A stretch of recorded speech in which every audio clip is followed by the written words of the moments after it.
Share बजारमा लगानी त गरिन्छ, तर त्यसबाट भएको साँचो नाफा कसरी थाहा पाउने त? यो एउटा यस्तो प्रश्न हो जसको जवाब हरेक लगानीकर्तालाई थाहा हुनै पर्छ। आज हामी यही महत्त्वपूर्ण विषयमा कुरा गर्नेछौँ।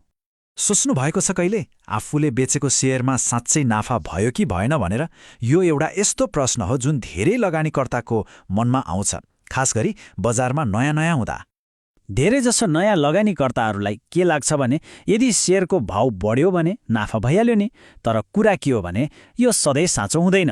मूल्य बढ्दैमा नाफा भइहाल्छ भन्ने कुनै ग्यारेन्टी छैन। ल, यो कुरालाई अझै राम्ररी बुझ्नको लागि सबैभन्दा पहिले त्यो हिसाब हेरौँ जुन धेरैजसोले सुरुमा प्रयोग गर्छन्। यो हो सुरुवाती लगानीकर्ताको फर्मुला। नाफा भनेको बिक्री मूल्य माइनस खरिद मूल्य। कति सरल सुनिन्छ होइन त? किनेको भन्दा धेरैमा बेच्यो भने नाफा, थोरैमा बेच्यो भने घाटा। सिधा कुरा।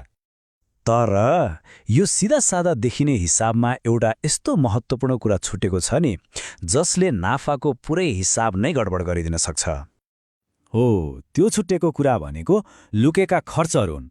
वास्तविक नाफा हिसाब गर्दा किनेको र बेचेको मूल्य मात्र हेरेर पुग्दैन।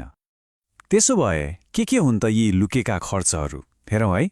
यसमा पर्छ ब्रोकर कमिसन, जुन शेयर किन्दा पनि लाग्छ, बेच्दा पनि लाग्छ। अनि यसबाहेक अरू पनि कारोबार शुल्कहरू हुन्छन् जसलाई हामी अक्सर ध्यानै दिँदैनौँ। ल, अब कुरा गरौँ त्यो तरिकाको जुन चलाख लगानीकर्ताहरूले आफ्नो साँचो नाफा निकाल्न प्रयोग गर्छन्। यही हो त्यो स्मार्ट फर्मुला। वास्तविक नाफा भनेको बिक्री मूल्यबाट खरिद मूल्य घटाउने र त्यसपछि लागेका सबै शुल्कहरू पनि घटाउने। हेर्दा सानो देखिन्छ, तर यही सानो परिवर्तनले नै लगानीको वास्तविक तस्विर देखाउँछ। अब यहाँ हेर्नुस् त, यो कति प्रष्ट छ। एकातिर छ सुरुवाती लगानीकर्ताले गर्ने गल्ती, जसले कारोबार खर्चलाई वास्तै गर्दैन र नाफा भयो भनेर मक्ख पर्छ। र अर्कोतिर चलाक लगानीकर्ताले अपनाउने विधि छ, जसले सबै खर्चहरू हिसाब गरेर वास्तविक नाफा कति भयो भनेर पत्ता लगाउँछ। अझै क्लियर भएन? ल, चिन्ता नलिनुस्। एउटा सानो सजिलो उदाहरण हेरेपछि सबै छर्लङ्ग हुन्छ। ल, मानिलिउँ है, कसैले 100 रुपियाँको दरले 10 किता शेयर किन्यो। कति भयो त? जम्मा 1000 रुपियाँ। अब केही समयपछि त्यही शेयर 110 रुपियाँमा बेच्यो। अब आयो 1100 रुपियाँ।